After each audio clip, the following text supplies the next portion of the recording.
कहने लगी और दुष्ट और नीच, अगर मुझे पहले पता चल जाता तो मैं तुझे श्राप देकर के भस्म कर देती, लेकिन मैं बेबस हो गई। उन्होंने देखा हाथ से छूट करके अपनी रथ के पास में पहुंची है। वहां पर लड़कियां जो संग की गई थी वो इंतजार कर रही थी। उन्होंने पवन रेखा को देखा तो कहने लगी, बहना रानी तुम कहाँ चली गई थी? ये सब क्या हुआ? तुम्हारा स्वाद किसने बिगाड़ दिया? तुम्हारी साड़ी को किसने फाड़ दिया? ये तुम्हारी दशा कैसी हो गई? तो पवन रेखा ने जवाब दिया है, बहना मुझे मेरे महल तक पहुंचा दो, कुछ नहीं हुआ है। आज पवन रेखा महल पर पहुंची, महाराज उग्रसेन को सारी कहानी बताई है। याद रखना मेरे भक्तों, समय आगे बढ़ता चला गया।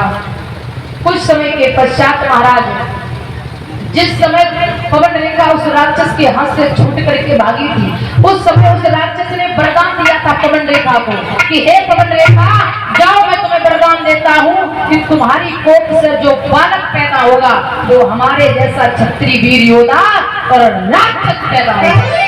तो मेरे भैया समय अपनी गति से बढ़ता चला गया। सुखदेव महाराज वर्णन करते, राजन परीक्षित आज पवन रेखा का धीरे धीरे जब 9वां मास पूर्ण होने के लिए आया तो काले काले एकदम से बादल छा गए, आंधी तूफान चलने लगे, मौसम का वो हाल भयानक हो गया। ऐसा लग रहा था कि महाराज कुछ क्षणों में प्रलय होने वाली है। उस मौसम की दशा को देख करके महाराज उग्रसेन ने मन में सोचने लगे, हमें ये लग रहा है उस राक्षस की बात सत्य है।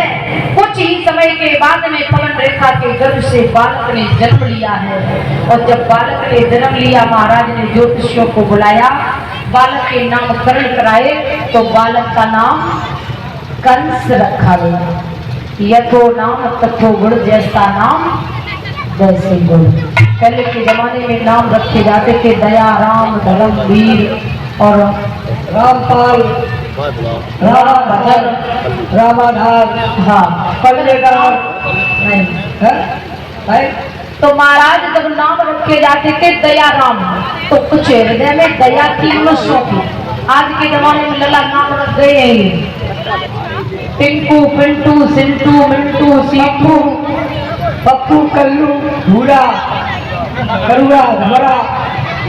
तो महाराज जैसे सन्नाटे वाले नाम हो गए और उसी हिसाब के आज की संतान हो चुकी है।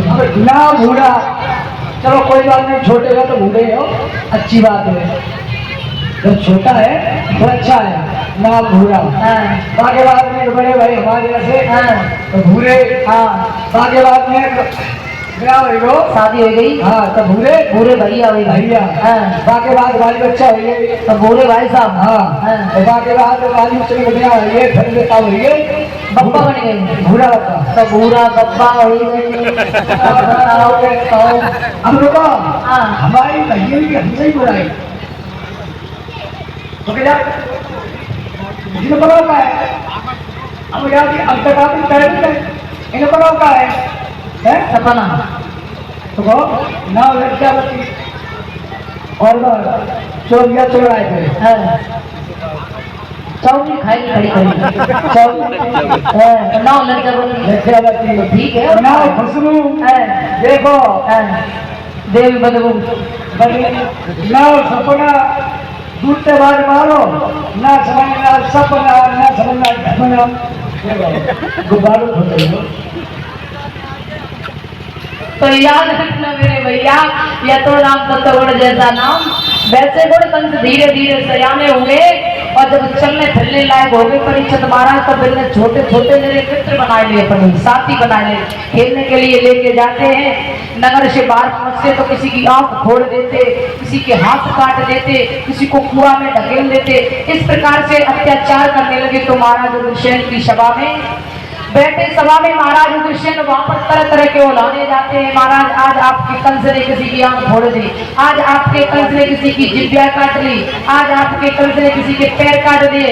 तो महाराज उग्रसेन बहुत परेशान हो गए, सोचने लगे भगवान ऐसी संतान से तो बगैर संतान के ही ठीक है। लोग कहते हैं कि संतान संतान संतान, अरे भैया बगैर संतान के ही बढ़िया है। बहुत दुखी हो रहे थे। याद रखना श्रोताओं, अब कंस धीरे धीरे सयाने हो गए। एक दिन महाराज उग्रसेन अपनी राज दरबार में बैठे थे तो कंस ने देखा सारे दिन महल में पड़े रहते बोर हो गए हैं। उसी समय कंस चला जाकर राज दरबार में पहुंचा। भोजराज कंस जब राज दरबार में पहुंचा है, महाराज उग्रसेन ने कंस को देखा तो उग्रसेन कहने लगे, बेटा कंस किस लिए आए हो, यहाँ पर क्या करने के लिए आए हो? उसी समय कंस ने जवाब दिया है, पिताजी पिताश्री कहिए, हम आपके राज के दरबार की तरफ आए। हाँ। क्यों आए मालूम है? नहीं है। राज की शोभा देखने के लिए। अच्छा, हाँ, लेकिन आपकी राज की शोभा सब बेकार है। क्यों? क्यों? आप पे आ गया बुढ़ापा, आप पे आ गया बुढ़ापा, राज की शोभा बेकार है। किसी दूसरे राज्य में आकर हमारे राज पर चढ़ाई कर दी तो राज छिड़ा जाएगा। कैसी बात करता है? हाँ, कारण कर लो। इससे सलामत कर देख रहे हैं तो सलामत लड़का जाओ बाप की उम्र का हो जाए तो फिर लड़का नहीं दोस्त हो जाता है, एक मित्र हो जाता है। पिताश्री कहिए। आप एक राजा हो, हाँ, लेकिन राजा शोभा नहीं दे रही। काहे हो तब तुम्हारी शोभा देख रहे हैं ना। मंत्री उठाओ, नीचे फेंक।